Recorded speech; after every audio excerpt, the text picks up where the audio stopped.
Paminaw. mga Unsang pulong sita sa wala Biblia, paminaw sa lagi, madam. Di na po ka maminaw ba? Unsang sita sa Biblia, kapitulo, bersikulo, nga tawag ini ang mga apostol na nudlo nga ang Biblia pulong sa Ginoo. Sige daw.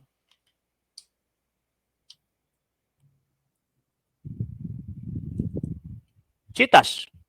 Blanco na po. Grabe naman po na. Isaiah 34:16.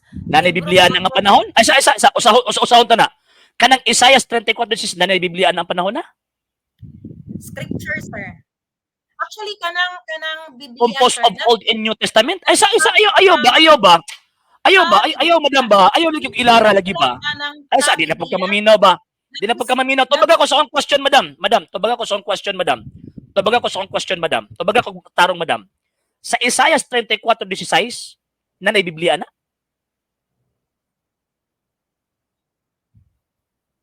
Alam ko na po niya. Ayaw lagi ba? Ikaw may nikundi. Gigukot ka ba?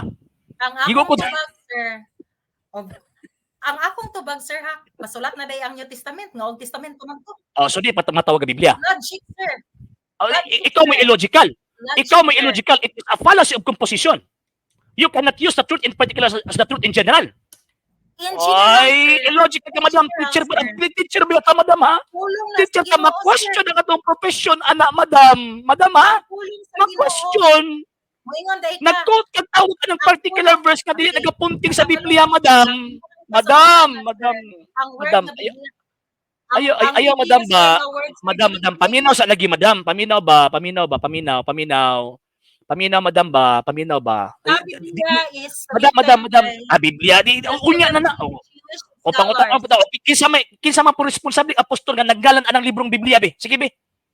Tagay sita sa Biblia. Unsang sita sa Biblia, kapitulo, bersikulo nga na particular nga apostol nagngalan sa scripture nga Biblia. Unsang sitas? Sundan ta kaniya, madam. Kasulatan, holy book. Bible ba? Bible. Madam. Wa may Biblia diha, madam. Sa original scripture, walay Biblia diha, madam. And at the same time, wala panahuman ang New Testament anak nga panahon, madam. Kinsay nagsulat na, sir? Ayaw lagi. Jewish scholars, dili Roma. Ayaw ba? Dili issue dili kay writer. Ang point din nga ana nagtudlog. Di na pud maminaw. Madam, ani madam ba? Madam, ha? Simple lang kaayo nga kung tawag anang pangutana, madam ba? Dapat responsive ka dapat unta. Dapat responsive ka ba? Ani ba, ha? I-quote nimo ang Isaiah chapter 34 verse 16, pero admit mo ka nga wala pa New Testament. Ayaw sa lagi unya na ba? Unya nagsapaw. Anya na, ha? Mayno sa madam, ha? Igamit nimo ang Isaiah chapter 34 verse 16 nga Biblia ka na, sumala pa nimo. Pero admitido ka nga wala pa New Testament ana, so di pa matawag nga Biblia. Pag-abot po sa tawag ining 2 Timothy chapter 3 verse 15 to 16, wala pa pud nahuman ang New Testament at that time. Kinsa man gyud nag-ingon nimo, madam, nga Biblia na?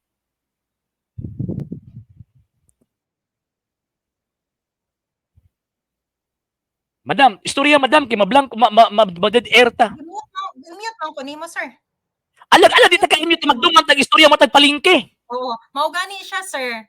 Nga kung mutubag man kugod. Again, madam, ha? Again, ha? This is my question, ha? Klaro ni nga question, madam, ha? Klaro ni nga question. Sa Isaiah 34:16, admitido ka nga wala pa New Testament, ana. So, therefore, dili na matawag na Biblia. Sa tawag in New Testament, 2 Timothy chapter 3 verse 16, ingon ka, Biblia na pud na. And at that time, historically speaking, wala pa nahuman ang New Testament anak kay nasulat ang 1 Timothy o 2 Timothy around 67 to 78 50 to 65 AD 60 to 65 AD. Kana nga tawag ini nga writings. Nahuman ang New Testament 99 AD after kang Saint John the Evangelist. Karon, akong question, nituo magyud mo ang Biblia. Kinsa man gyud nag-ingon ninyo na kanang 2 Timothy chapter 3 verse 15 to 16 Biblia na? Sige. Minaw ko si mong tubag. Gumiyot lang ko nimo, sir. Para di ta magsapaway. Mao gani Mino ko siya. sumutubag dapat responsive ka ba naman? Sige. Pag mo tubag. Okay. Holy Scripture, ang ngalan sa Old Testament, di ba? Search the Scripture. Ang giingon pod sa 2 Timoteo 3:16, all scriptures are inspired by God for rebuke, for doctrine, kana siya. Okay. Meaning to say, sir, nga kaning duha book ni siya, ang Old Testament book, ang New Testament is a book. So kana silang duha, gitawag na sila Madam, dili na book mo of akong question, books. madam. Madam, Okay? dili na mo akong question, madam. Wala Madam, pa ko excuse nahuman, me. sir. Wala pa ko nahuman, sir. Ang sapaw, sir. My question Ayaw is ko nahuman, very sir. clear. Wala pa ko nahuman, sir. Categorical Yes, sir. question. So you have to answer it Wala. categorically before you explain your Wala stand pa ko kumbaga. nahuman mag-explain, sir. Dili. Tubagas ako. Ah, Kinsay nagsulti nimo nga kanang 2 Timothy chapter 3 verse 16 Biblia na. okay. Ang Biblia is pa Biblia. Written Kinsa by ba? Jewish Kinsa? scholars. Kinsa? Dili Roma. Jewish Kinsa gani? scholars. Kung dili rin 70 maruma, Jewish scholars, sir. 70 That is scholars. written pa Biblia, meaning Sa kuno. Ang nagsulti ang tawag in 2 Timothy chapter 3 verse 16 ang tong 70 scholars? Ang Biblia, sir, nga ta Biblia. Ta Katong Biblia is Greek. 70 Which scholars? 70 scholars ang book sulti ana? of books. Isa. Murag bago na po nga story ba? Ang 70 scholars ang nagsulti nga kanang tawag anang 2 Timothy chapter 3 verse 16 ta Biblia na? Sir, scripture na lang nakabutang dito, sir. Ayaw ba? Meaning to say, Klaro akong question, madam. Madam ba? Paminaw sa madam, paminaw ha. sir, Klaro ang akong question. Ayaw ko idigandagan ba? Dili ba? Ayaw ko idigandagan, madam ba? O di na po ka maminaw. Paminaw sa madam ha, paminaw ha. Klaro ang akong question, madam. Nituo man ka nga kanang 2 Timothy chapter 3 verse 16. Madam, paminaw sa madam. Nituo man ka nga kanang 2 Timothy chapter 3 verse 16 Biblia na.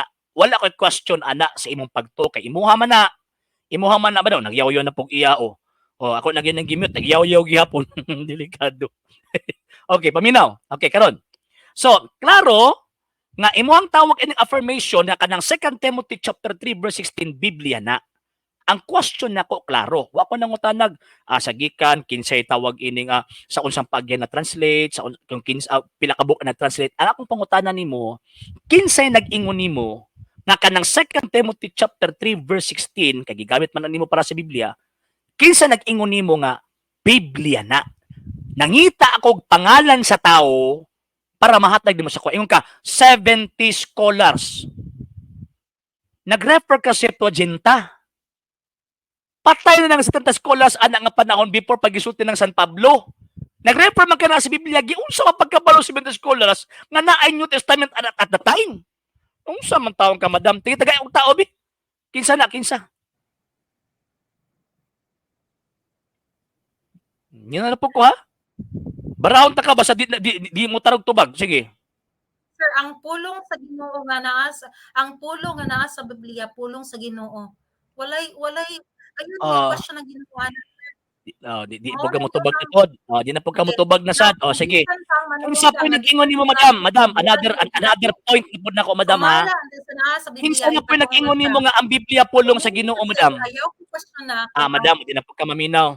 Di magkatawag na mo tubag Kinsa na po nag-ingon nimo, madam, nga ang Biblia pulong sa Ginoo? Ug unsa na po nang sitas?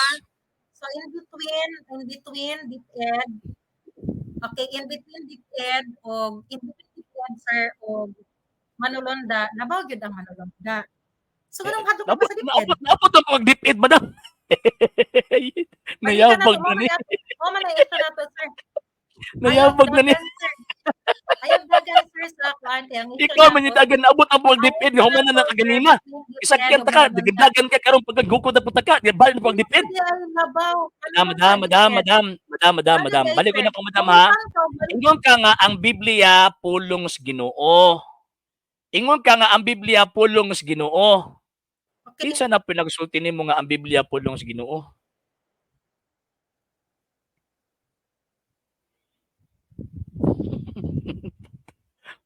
In general, sir, Mayabang. ano, logic Ha? na gud na, sir. Simple logic, sir. Dili ta magpinulosopo.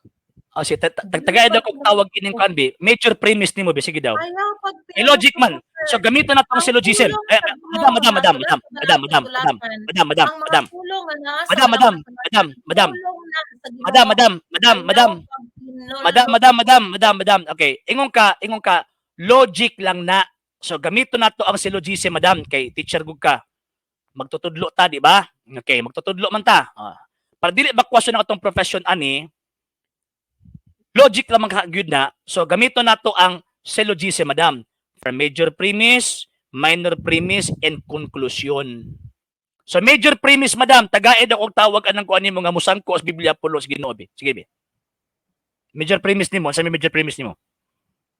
Ug kung itanday ka sa DepEd ug mali Ay unya na ng DepEd tas Biblia na pulos Ginoo. Abot. ipadabaw Yabag na naman. ko ang pulong sa Ginoo, sir. Ayaw pagpinulosopo. Yabag. That is a sign. Ayaw sa. Yabag naman eh. Naunsa naman eh. Ay madam, ingon ani madam ba? Gaganina man god. Paminaw sa madam ha. Ani ha gisundan maguta ka ba? Biblia pulong Sign sa of Ginoo. disrespect, sir. Paminaw. Di paminaw. Ikaw ang tawag ining naghimo og disrespect dinhi madam. Nga naman kay naati tawag anang discussion dapat magtubag kuminaw ka. Wa ba to ganina giulat ka. Unya kay not responsive man. So man ni insist ko dili na mo akong question. Pinulosopo na, sir. Kasi pilosopo. Ang Asa mo pulong ni pilosopo? na naa na sulat sa Balang Kasulatan, pulong sa Ginoo. That is what I am telling you. Dili. Ang basis, ang major premise nako madam, ang major premise nako madam, paminaw ha, ang major premise nako atong ingon mo gina kapag wala sa Biblia dili tuuhan.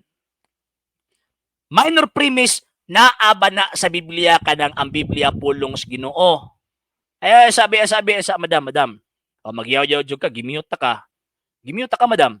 Ani madam ha? Ang major premise madam, logic man katong gamiton madam. Dili ni pilosopo ha. Logic man katong gamiton. Logic, it is an art of correct thinking and correct reasoning. Okay.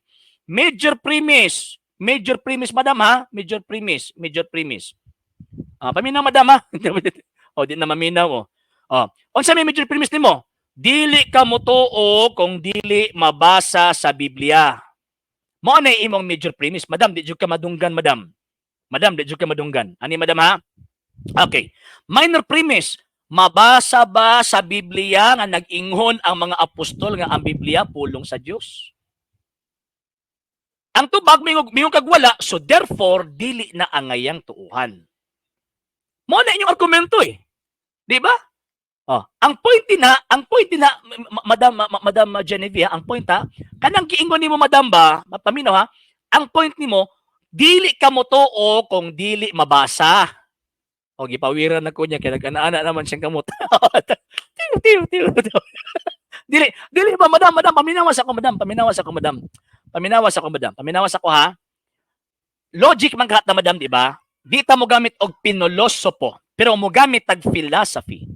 Philosophy, it is a love of wisdom. Okay, karon. So sa philosophy, naabi na ang tawag ining logic.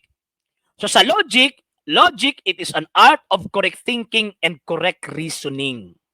So, sa logic, part sa logic, mo gamit kag tawag ining syllogism. Major premise, minor premise, and conclusive question. Ang major premise nimo, Madam Jenny, ang yung panimo, dili ta mo tuo kung musupak o dili mabasa sa Biblia. Mo na imong major premise.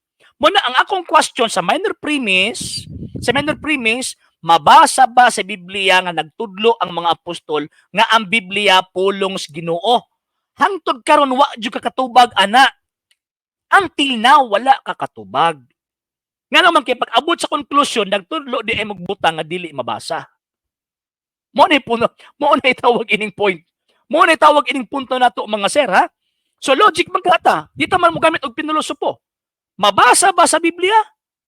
Major premise mo madam ha, kapag dili mabasa, dili tuuhan. Mo man na imuha ganina, di ba? Karon, minor premise, nagsinagyaw-yaw. Di na kaya madunggan lagi madam kay tawag ining kuan ka. Kanang naka-mute ka. Okay, pangit man pug kayo nga tawag ining magsitag sa pausa po ganina pa ba, di ba? So minor premise, Mabasa ba sa Biblia nga ang Biblia pulong sa Ginoo? Mabasa pa Biblia? Biblia pulong sa Ginoo? Di ko kabasa. So therefore, ang inyong pagtulunan di dapat tuuhan kay di na mabasa sa Biblia. Mo na point nako. Karon, gipangutana ta kag kinsa nag-ingon nimo nga kanang libro ha Biblia na. Di pa katubag 70 to 70 scholars daw. Septuagint man to man tira mo inabot ang New Testament anak madam. Ganina pa jud ka sige tawag ining damgo madam ba? Sige himog story. Mo na usay maluoy ko mo na nga mga sir mga ma'am kung ingon ani manggaling ang ato ang tawag ining kuan, ingon ani manggaling ang ato ang tawag ining atbang wa gyud tay tawag ining makuha mga sir mga ma'am. Wa gyud tay tawag ining makuha. Abi ninyo nga no? Tanang wala gud in tawo no? Sila mismo ang nisupak sila ko galingong baruganan. Si baruganan nila kapag di mabasa di tinuod. Di ko mo tong Iglesia Katolika kay di na mabasa. Di ko mo to nga San Pedro ni abot og Roma kay di na mabasa. Pero nito nga ang Biblia pulong sa Ginoo nga di mo babasa. Di ba? It is a fallacy of suppressing the facts. So, sir, Ganina okay, gipangutana ta ka di ka tawag